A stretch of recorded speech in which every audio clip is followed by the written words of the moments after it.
इस न्यूज के प्रायोजक है बॉम्बे कार श्रृंगार।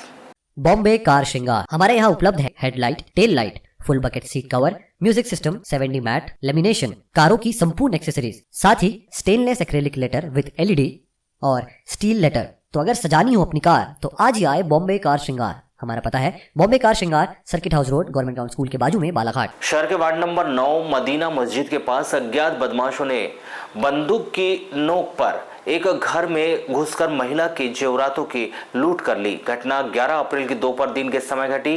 पीड़ित ने बताया कि वह अपने घर पर दोपहर के समय में बैठी हुई थी और घर के अन्य सदस्य बाहरी काम से गए हुए थे। अज्ञात युवक के द्वारा मुंह पर कपड़ा बांधकर घर में घुसकर बंदूक की नोक पर गले और कान में पहने हुए जेवरातों को लूट कर ले जा लिया गया, जिसकी रिपोर्ट पीड़ित परिवार ने कोतवाली थाने में दर्ज कर ली है। तो वहीं पुलिस के द्वारा भी अज्ञात युवक पर मामला कायम करते हुए जांच की जा रही है।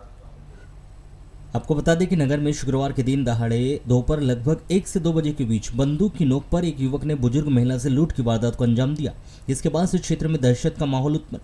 वहीं घटना की जानकारी मिलने के बाद कोतवाली पुलिस ने घटनास्थल का निरीक्षण किया है, जिसके बाद से पुलिस अब इस मामले की जांच में जुटी है।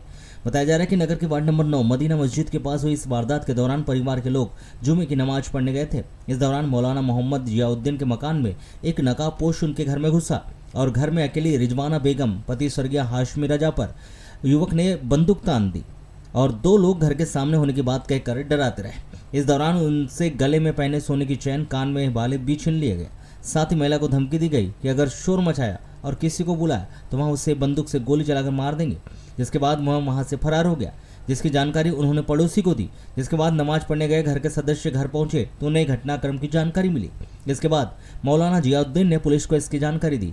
चूंकि ये क्षेत्र घनी आबादी वाला क्षेत्र है, जिसके चलते यहाँ लूटपाट की घटना से दहशत का माहौल उत्पन्न है। फिलहाल पुलिस अभी कुछ नहीं बता पा रही।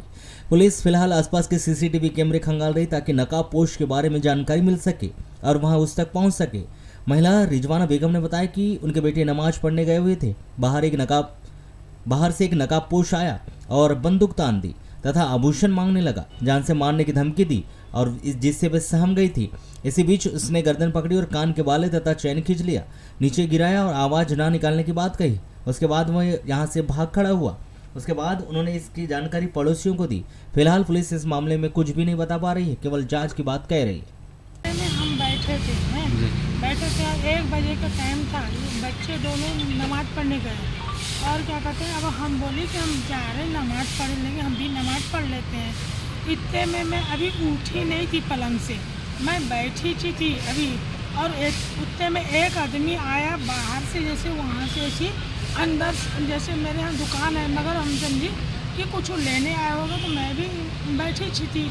वो अंदर आया, इतनी दूर से इतना बड़ा बंदूक निकाला या क्या था वो, और ऐसे दिखाने लगा। ऐसे तो मैं बोलती हूँ, मैं ऐसे हाथ पैर मेरा कांपने लगा। मैं कहती भैया मैं आपका क्या करी हूँ, भैया मैं आपका क्या करी हूँ जो आप ऐसे करते हो। बस इतना बोला। मैं सिराने से फिर उठ के जैसे बाहर जाने लगी तो उसने पकड़ के फिर वही तन बैठा दिया, वही पलंग पे वही बैठा दिया।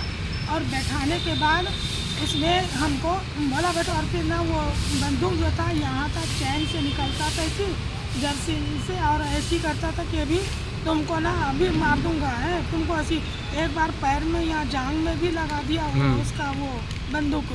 फिर मैं उसने रख देता था, फिर उधर ले गया, उधर पे गिरा दिया जैसे, और देखा कि मेरे को ऐसा करा तो मैं बोली मेरा काटनी बदन छू ऐसी, तो मैं ऐसी करी तो उसने बस गले का चैन खींचा और एक कान का उसने खींच लिया और एक कान का बोला वो भी उतार के दो। हाँ मैं बोली भैया दे दिया। फिर मेरे को बहुत घबराहट हुई, फिर मैं पीछे उसके रो करके चली गई।